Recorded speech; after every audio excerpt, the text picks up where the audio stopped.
ओम तत्सत। ओम श्री परमात्मने नमः। ओम श्री गुरुवे नमः।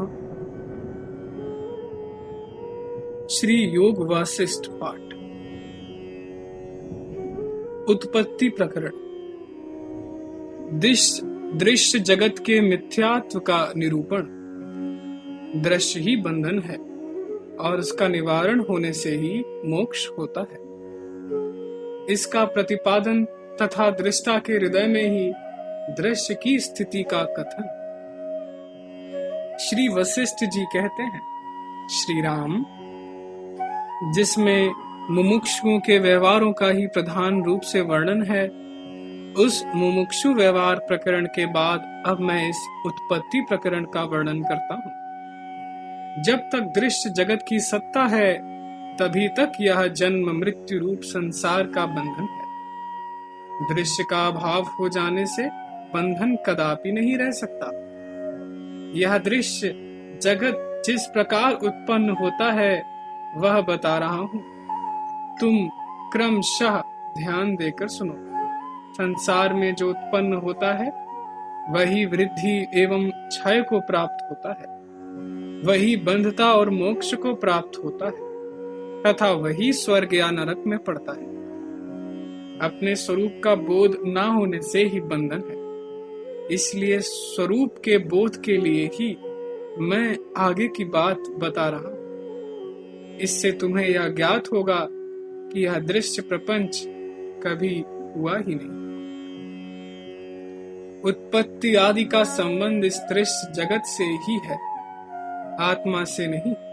आत्मा तो दृश्य की उत्पत्ति से पहले जैसा रहा है, वैसा ही उसकी उत्पत्ति के बाद भी है। वह सदा ही एक रस रहता है।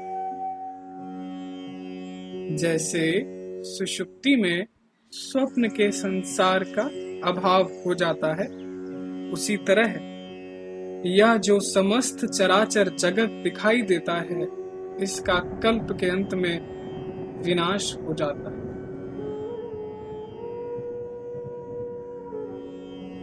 तत्पश्चात निष्क्रिय, गंभीर, अपरिच्छिन्न, नाम रूप से रहित और अव्यक्त कोई अनिर्वचनीय सद वस्तु ही शेष रह जाती है।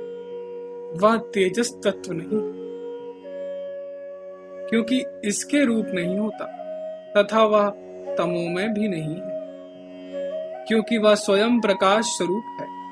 विद्वानों ने व्यवहार निर्वाह के लिए उस सत स्वरूप परमात्मा के रित, आत्मा, परब्रह्म तथा सत्य इत्यादि नाम रख छोड़े हैं। सोने का बना हुआ कड़ा सोना ही है। उस सोने से कटक शब्द का अर्थ कड़ा जैसे पृथक नहीं किया जा सकता, उसी प्रकार जगत शब्द का जो अर्थ है वह पर ब्रह्म पर ही आधारित है, अतः उससे पृथक नहीं।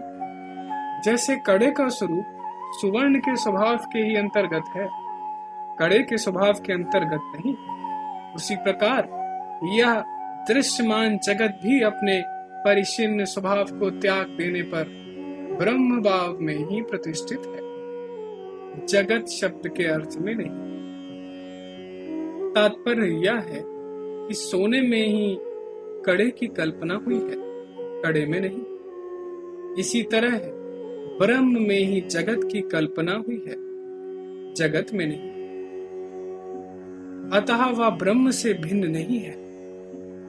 जैसे मरुमरीचिका में प्रतीत होने वाली नदी अपने भीतर ना होने पर भी चंचल तरंगों का विस्तार करती रहे और वे तरंगे सच्ची सी जान पड़ती हैं, उसी प्रकार मन ही इस जगत रूपी इंद्रजाल की संपत्ति का विस्तार करता है, और वह संपत्ति असत होने पर भी सत्य सी प्रतीत होती है, जिसके कारण असत वस्तु भी सत्य सी प्रतीत होती है।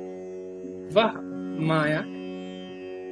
सर्वज्ञ विद्वानों ने उसके अविद्या, संस्कृति, बंध, माया, मोह, महत और तम आदि अनेक नामों की कल्पना की।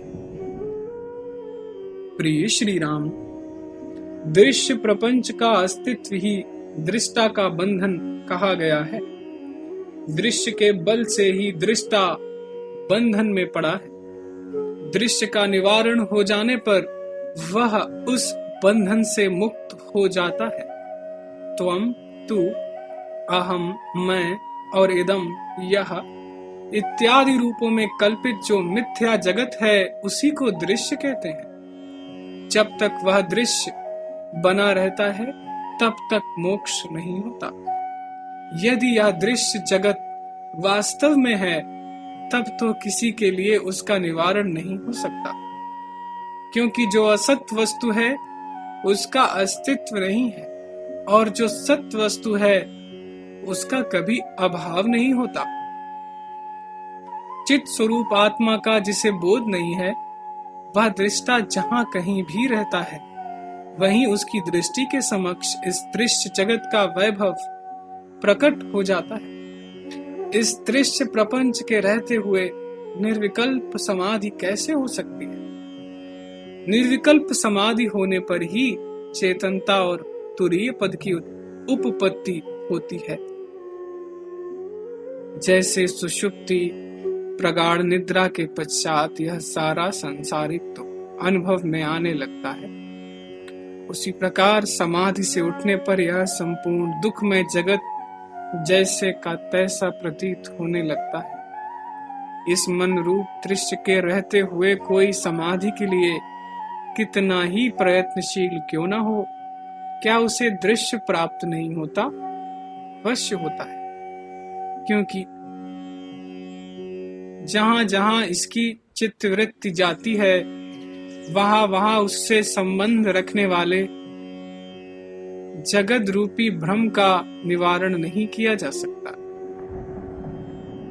जैसे कमल गट्टे के भीतर कमलिनी का वह बीज विद्यमान है जिसमें उसका मृणालमय रूप छिपा हुआ है, उसी प्रकार अज्ञानी दृष्टा में वह बुद्धि रहती है जिसमें दृश्य जगत अंतर्हित होता है। जैसे पदार्थों में रस, तिल आदि में तेल और फूलों में सुगंध रहती है, उसी प्रकार उपदृष्टा में दृश्य बुद्धि रहती ही है। कपूर या कस्तूरी आदि जहां कहीं भी हो उनकी सुगंध प्रकट हो ही जाती है। उसी प्रकार दृष्टा कहीं भी हो उसके उदर में दृश्य जगत का प्रादुर्भाव होता ही है। जैसे तुम्हारे हृदय में स्थित मनोराज्य बुद्धि अपने अनुभव से ही देखी गई है, और जैसे हृदय स्थित स्वप्न एवं संकल्प तुम्हारे द्वारा अनुभव से ही देखे जाते हैं, उसी प्रकार यह दृश्य जगत तुम्हारे हृदय में ही स्थित है और अपने अनुभव से ही दृष्टिगोचर होता है। शेष अगले भाग में। जय सीताराम, जय सीताराम, जय सीताराम।